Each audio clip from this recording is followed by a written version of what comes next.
Halo Sobat Petani di seluruh Indonesia, ketemu lagi di channel kita. Hari ini kita akan bahas tuntas masalah yang sering bikin pusing kepala, yaitu penyakit busuk batang, patek, layu fusarium, dan busuk bakteri yang suka menyerang tanaman padi kita. Apalagi pas masa-masa kritis, menjelang anakan dan saat padi mulai bunting. Banyak yang mengira ini murni karena jamur, tapi ternyata masalahnya jauh lebih kompleks dari itu. Seringkali ini adalah akumulasi dari kondisi lahan dan kesalahan dalam pengelolaan kita sehari-hari. Jadi, jangan buru-buru menyalahkan jamur sepenuhnya. Yuk, kita bedah satu persatu apa saja sih penyebab sebenarnya dan bagaimana cara mengatasinya dengan tepat dan efektif. Jangan sampai kita sudah keluar banyak biaya untuk fungisida, tapi hasilnya tetap nihil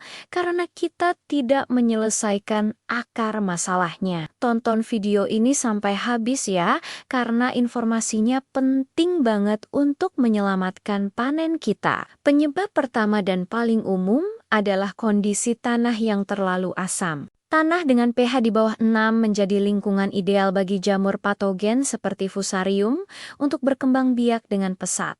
Kenapa bisa begitu? Karena pada pH rendah, unsur hara penting seperti kalsium, magnesium, dan fosfor jadi sulit diserap oleh akar padi. Akibatnya, tanaman jadi lemah, kekurangan nutrisi, dan imunitasnya menurun drastis. Ibarat manusia yang kurang gizi, padi jadi gampang banget terserang penyakit. Coba deh Sobat Petani cek pH tanah di sawah masing-masing.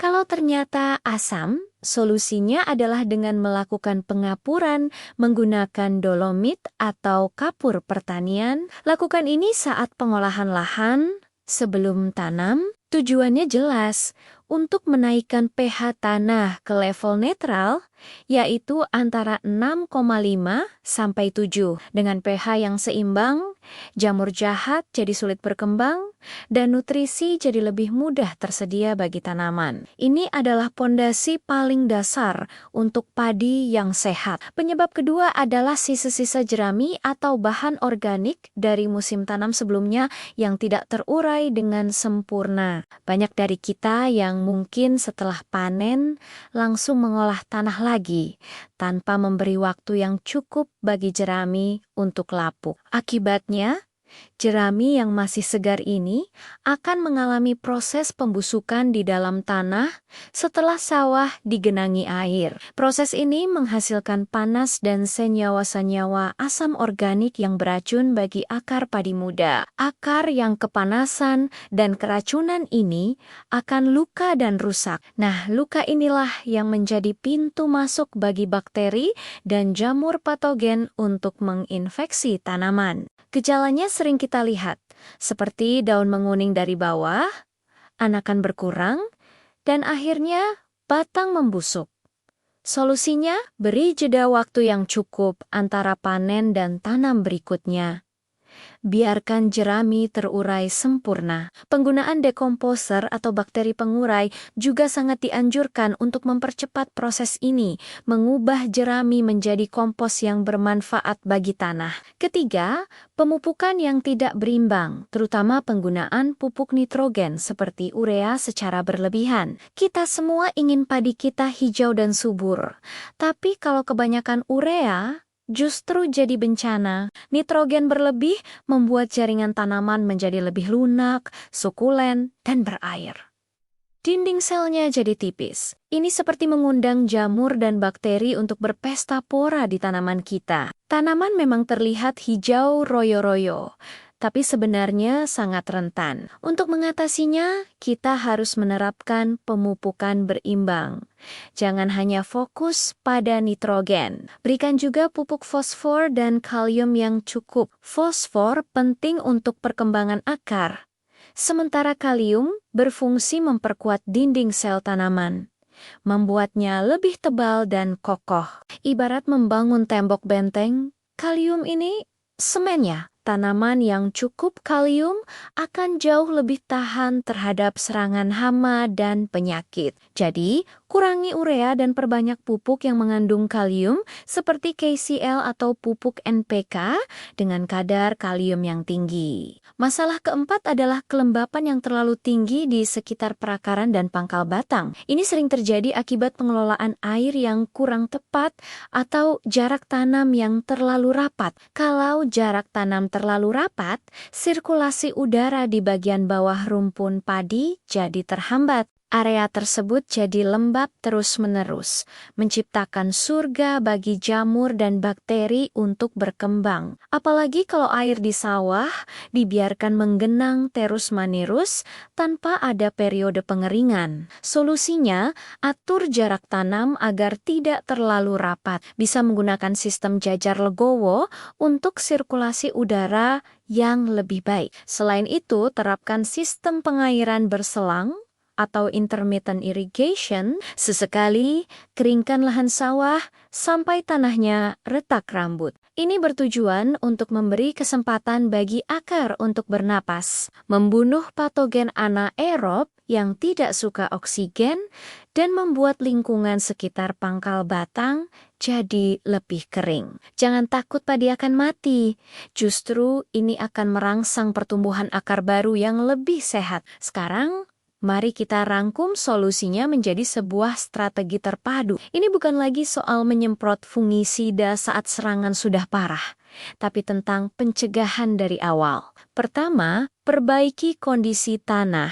Cek pH secara rutin dan lakukan pengapuran jika perlu. Ini adalah investasi jangka panjang untuk kesehatan lahan kita. Kedua, kelola sisa panen dengan bijak.